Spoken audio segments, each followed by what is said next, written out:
নবী সাল্লাল্লাহু আলাইহি ওয়াসাল্লামের জন্মের আগেই তার বাবা চলে যান,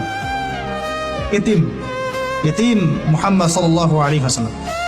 তার মা আমিনা 6 বছর বয়সে ইন্তেকাল করেন। সিচুয়েশন বুঝতে পারছেন? 6 বছর একটা বাচ্চার বাবাও নাই মাও নাই।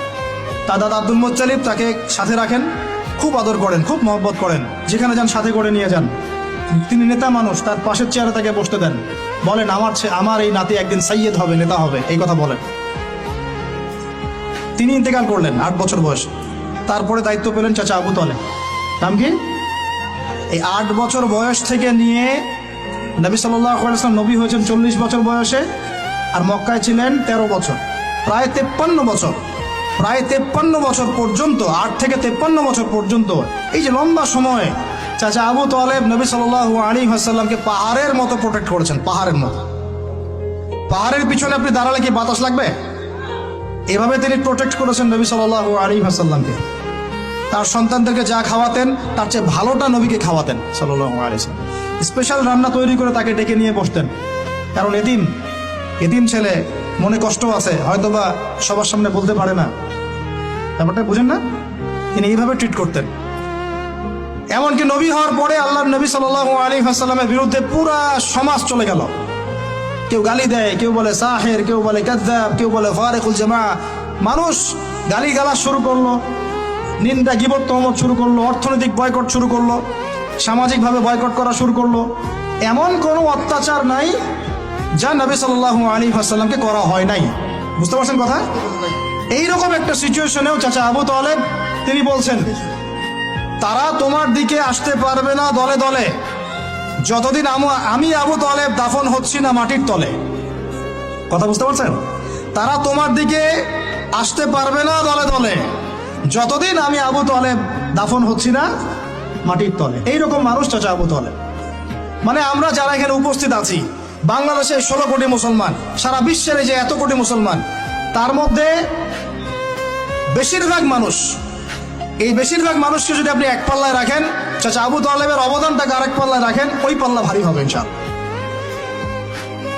কিন্তু শেষ পর্যন্ত চাচা আবু তালেব কালিমা লা ইলাহা ইল্লাল্লাহ পড়তে পারলেন না। কথা কি বুঝতে পারতেছেন ভাই? নবী সাল্লাল্লাহু আলাইহি ওয়াসাল্লাম বারবার বলতেছেন, চাচা খালি একটাবার কালিমা পড়েন, আমি আল্লাহর কাছে আপনার জন্য সুপারিশ করব, আমি আপনাকে জান্নাতে নিয়ে যাব, চাচা খালি একটাবার সাক্ষ্য দেন, শাহাদা দেন। হলো না।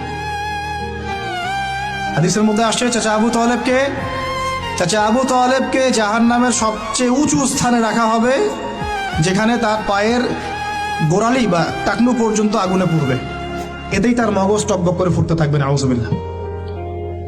নবী সাল্লাল্লাহু আলাইহি ওয়াসাল্লাম বলছেন, আমি যদি না থাকতাম তাহলে আমার চাচাকে আরো নিচে রাখা হতো। এত কিছু করার পরেও ইসলাম কবুল না করার কারণে এই অবস্থা হলো। এখন কি ভাই আমি বুঝতে পারছি যে আল্লাহ পাক যে আমাদেরকে বিনা জিজ্ঞাসাবাদ করেই মুসলিম পরিবারে জন্ম দিয়েছেন, আল্লাহ পাক আমাদের উপর কত রহম করেছেন, আমাদের কত কৃতজ্ঞতা স্বীকার করা উচিত।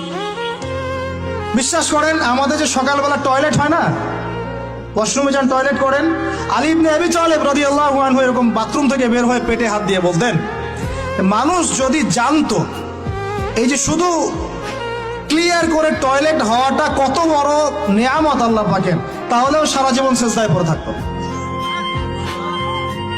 আমরা এগুলো বুঝি না, শ্বাস নেওয়ার নেয়ামত বুঝি না, পানি পান করছি, পানি আল্লাহ পাক দিয়েছেন, এটা নেয়ামত বুঝি না, গরম পানিতে ওযু করে আসলে নেয়ামত বুঝি না, সুস্থ আছি নেয়ামত বুঝি না, প্রত্যেকটা অর্গান ভালো আছে শরীরের নেয়ামত বুঝি না, রক্ত চলতেছে নেয়ামত বুঝি না। আমরা আল্লাহ পাকের নেয়ামতই বুঝি না, শুকরিয়া আদায় করি না। আর ওই যে কালিমা লা ইলাহা ইল্লাল্লাহ আল্লাহ পাক পড়ার তৌফিক দিয়ে মুসলিম বানিয়েছেন, এটা তো মোটেই বুঝি না। কত বড় নেয়ামত আল্লাহ দিয়েছেন আর কত ইহসান আল্লাহ করেছেন। এইটা জাস্ট আজকের লেকচার শুনে বুঝে বাসায় চলে যান, তাহলে ইনশাআল্লাহ আপনার একটা কৃতজ্ঞতাপূর্ণ হৃদয়ের সৃষ্টি হবে।